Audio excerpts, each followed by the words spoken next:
प्रिय विद्यार्थियों, मैं हूं डॉक्टर नरेंद्र कुमार पासवान, राजकीय कृत +2 उच्च विद्यालय नगर उटारी गढ़वा। आज मैं उपस्थित हूं 11वीं कक्षा हिंदी की आधार पाठ्य पुस्तक आरोह भाग 1 के काव्य खंड में कबीर के पदों की व्याख्या को लेकर। तो आइए कबीर के पदों की व्याख्या करने से पूर्व कबीरदास जी का एक सामान्य परिचय पढ़ लेते हैं। कबीरदास जी का जन्म सन 1398 वाराणसी के पास लहरतारा तालाब के किनारे उत्तर प्रदेश में हुआ था। उनकी प्रमुख रचनाएं हैं बीजक नाम से, जिसमें साखी, शबद एवं रामायणी संकलित हैं। इनकी मृत्यु हुई थी सन 1518 में बस्ती के निकट मगहर में। कबीर भक्ति काल की निर्गुण धारा ज्ञानश्रयी शाखा के प्रतिनिधि कवि हैं। वे अपनी बात को साफ एवं दो टूक शब्दों में प्रभावी ढंग से कह देने के हिमायती थे। बन पड़े तो सीधे सीधे, नहीं तो दरेरा देकर। इसलिए कबीर को हजारी प्रसाद द्विवेदी ने वाणी का डिटेक्टर कहा है। कबीर के जीवन के बारे में अनेक किंवदंतियां प्रचलित हैं। उन्होंने अपनी विभिन्न कविताओं में खुद को काशी का जुलाहा कहा है। कबीर के विधिवत साक्षर होने का कोई प्रमाण नहीं मिलता। मसी कागद छुयो नहीं, कलम गही नहीं हाथ, जैसी कबीर की पंक्तियां भी इसका प्रमाण देती हैं। उन्होंने देशाटन और सत्संग से ज्ञान प्राप्त किया। किताबी ज्ञान के स्थान पर आंखों देखे सत्य और अनुभव को प्रमुखता दी। मैं कहता हूँ आँखें देखी, तू कहता कागद की लेखी। उनकी रचनाओं में नाथों, सिद्धों और सूफी संतों की बातों का प्रभाव मिलता है।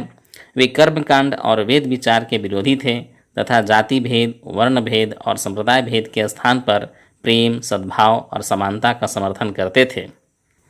कबीरदास जी का यह छोटा सा परिचय हो गया। आइए पदों की व्याख्या शुरू करने से पहले पद की जो विषय वस्तु है उसे पढ़ लेते हैं। यहाँ प्रस्तुत पहले पद में कबीर ने परमात्मा को सृष्टि के कण कण में देखा है, ज्योति रूप में स्वीकारा है तथा उसकी व्याप्ति चराचर संसार में दिखाई है। इसी व्याप्ति को अद्वैत सत्ता के रूप में देखते हुए विभिन्न उदाहरणों के द्वारा रचनात्मक अभिव्यक्ति दी है। अद्वैत सत्ता में आप याद रखेंगे कि ईश्वर को एक माना जाता है, ईश्वर को निर्गुण माना जाता है और उसे कण कण में निवास करने वाला बताया गया है। आइए अब शुरू करते हैं पदों की व्याख्या। पद संख्या 1, हम तो एक एक करी जाना की व्याख्या करने से पूर्व मैं आप सभी लोगों को यह बता देना चाहता हूं कि जब भी आप किसी पद या कविता की व्याख्या करेंगे तो उसे कम से कम 4 पैरा में अवश्य करेंगे। पहले पैरा में कविता का नाम, पुस्तक का नाम, कवि का नाम इत्यादि लिखना होता है, जिसे हम संदर्भ कहते हैं। दूसरे पैरा को प्रसंग कहा जाता है, जिसमें कविता की केंद्रीय भाव को लिखा जाता है। तीसरे पैरा को व्याख्या करना कहा जाता है, जिसे आप एक एक शब्दों, एक एक पंक्ति की व्याख्या करते हैं। चौथे और अंतिम पैरा में काव्य सौंदर्य लिखा जाता है, जिसमें भाषा, रस, छंद, अलंकार इत्यादि लिखा जाता है। मैं यहाँ सभी चीज़ें आपको बारी बारी से लिखने के लिए बताऊंगा, तो आप तैयार हो जाइए पद संख्या 1 की व्याख्या करने के लिए। हम तो एक एक करी जाना, दोई कहे तिन्ही को दोजक, जिन नहीं न पहचाना।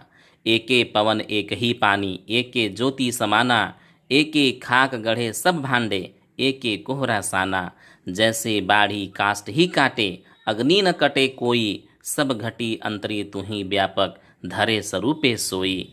माया देखी के जगत लुभाना, काहे रे नर गरबाना, निर्भय भया कछु नहीं व्यापे, कहे कबीर दीवाना। व्याख्या करने से पूर्व पद संख्या 1 में जो कठिन शब्द आया हुआ है, सबसे पहले मैं उसे देख लेता हूँ।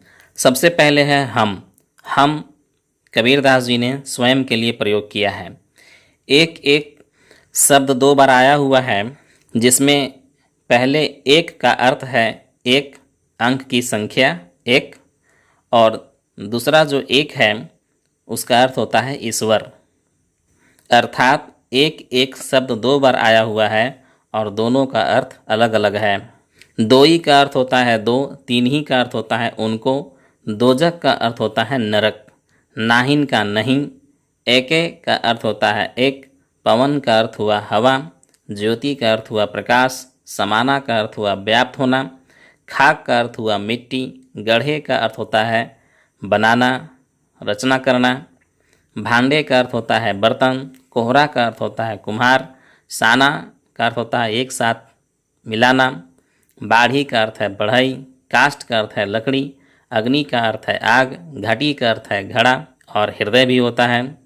अंतरी का अर्थ है भीतर या अंदर, व्यापक का अर्थ है विस्तृत फैला हुआ, धरे का अर्थ है रखना, स्वरूपे का अर्थ है स्वरूप, सोई का अर्थ होता है वहीं, जगत का अर्थ है संसार, लुभाना का अर्थ है मोहित होना, नर का अर्थ है मनुष्य, गर्वाना का अर्थ है गर्व करना, अभिमान होना, निर्भय का अर्थ है भय से रहित, निडर, दीवाना का अर्थ है बौरा जाना या पागल हो जाना।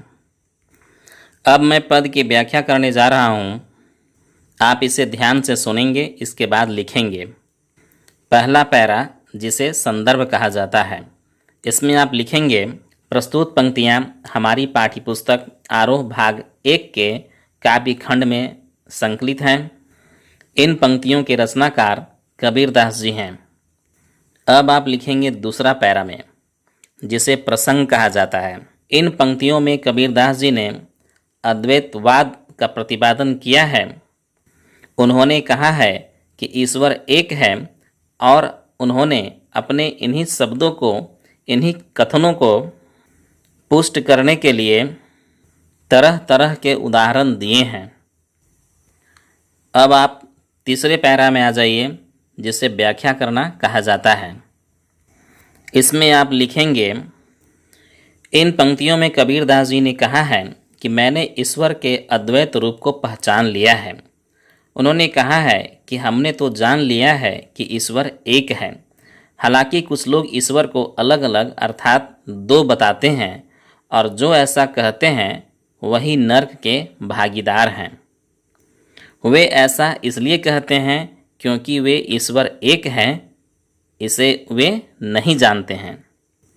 वे ऐसा इसलिए भी कहते हैं क्योंकि वे वास्तविकता को नहीं पहचान पाते हैं। वे आत्मा और परमात्मा को अलग अलग मानते हैं। कवि ईश्वर की अद्वैतता का प्रमाण देते हुए कहता है कि संसार में एक जैसी हवा बहती है, एक जैसा पानी है तथा एक ही प्रकाश सब में समाया हुआ है। कुम्हार भी एक ही तरह की मिट्टी से अनेक तरह का बर्तन बनाता है। इसी प्रकार ईश्वर भी पंच तत्व को लेकर जैसे धरती, जल, अग्नि, वायु और आकाश से भिन्न भिन्न प्रकार के मनुष्यों की रचना करता है। जिस प्रकार बढ़ई लकड़ी को काट सकता है परंतु लकड़ी के अंदर बसी हुई अग्नि को नहीं काट सकता है, उसी प्रकार शरीर नष्ट हो जाता है परंतु उसमें व्याप्त जो आत्मा होती है वह सदैव बनी रहती है। परमात्मा हरेक के हृदय में समाया हुआ है, भले ही उसने कोई भी रूप धारण किया हो। यह संसार माया के जाल में फैला हुआ है और वही संसार को लुभाता भी है। इसलिए मनुष्य को किसी भी बात को लेकर घमंड नहीं करना चाहिए, अर्थात उसे अभिमानी नहीं होना चाहिए। प्रस्तुत पद के अंत में कबीरदास कहते हैं कि जब मनुष्य निर्भय हो जाता है तो उसे कुछ नहीं सताता है, वह डरता नहीं है, क्योंकि कबीर अब निर्भय हो गया है, इसलिए वह ईश्वर का दीवाना हो गया है। इतना पर्याप्त है। अब आप चौथे पैरा को लिखेंगे, जिसे काव्य सौंदर्य कहा जाता है। तो आप लिखिए कि इन पंक्तियों की भाषा सदुकड़ी अर्थात पचमेल खिचड़ी है, पद में तुकबंदी हुई है, गेयता है, संगीतात्मकता है, एक एक में पुनरुक्ति प्रकाश अलंकार है तथा यमक अलंकार भी है। काष्ट ही काटे में क वर्ण की आवृत्ति होने से, स्वरूपे सोई में स वर्ण की आवृत्ति होने से, कहे कबीर में क वर्ण की आवृत्ति होने से अनुप्रास अलंकार है। उदाहरण अलंकार भी है, जहाँ बढ़ई, लकड़ी, आग, जल, पवन, ज्योति बताई गई है। अंत में ईश्वर को निर्गुण अर्थात निराकार और घटघटवासी बताया गया है। पद संख्या 1 यहाँ पर समाप्त हो गई। मैं बहुत जल्द पद संख्या 2 की व्याख्या लेकर आऊँगा। यदि पदों की व्याख्या आपको अच्छी लगी तो आप मेरे YouTube चैनल RVNCRT को सब्सक्राइब करें, लाइक और शेयर करें।